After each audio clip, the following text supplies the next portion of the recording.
the Chicano godfather of poetry. David Henderson, the black performance poet at the time, one of the leading poets, and then Pedro Piazzi, the Puerto Rican poet. Reading together, if you can imagine. I didn't know who these guys were, but this is what happened. I wallowed in a needle-spawned world, addicted to dope and the crazy life, and yet there I was in Berkeley for my first poetry reading. I was 18 with a bullet, as they say. Earlier, I had flown on a plane for the first time. Sure, I've survived half a dozen gun assaults, cops knocking me around, ODs, blades to my neck in jail cells, homelessness and dank streets and beatdowns and barrio brawls. But flying, that scared me to death.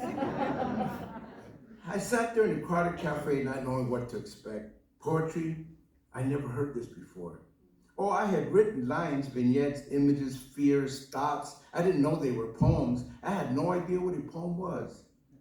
First up on the mic was Jose Montoya with Chicano prayers of old pachucos and strained love and guitar solos and Indian hands and cornflower.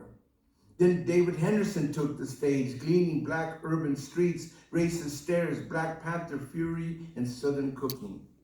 Finally, Pedro Piazzi came up, Neo-Rican wordmeister, flashing Evadio's experiences with poems located in phone booths and real-life wisdoms that made us laugh and shake our heads. I had never heard words spoken this way.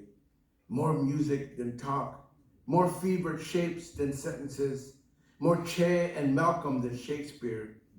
These poems came for me, lassoed my throats, demanded my life savings, taking me for a sunset ride.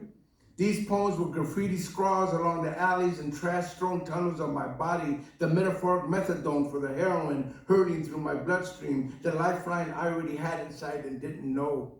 These poems were pool sticks, darkened gangways, a swirl of sunrise after the graveyard shift, a blood-black yelling behind torn curtains, a child shrieking, and nobody coming to help. These poems were shadowed, intense, startled doubt, sorrows without grief, the moon without sky, unknown melodies, the falling inside that happens when you push razor onto wrist. They came for me as I sank into my suicide while fidgeting in a chair, inching under the skin as I wondered why I even came. Jose, David, and Pedro, I was never the same after this. They came for me and I've never let go. They came for me and I've perspired poems ever since. They came for me and all my Dixons, my sorry ass lies, my falling masks, my pissed off wives, neglected children, angry friends, and back-to-back failures could never ever take them away. Yeah.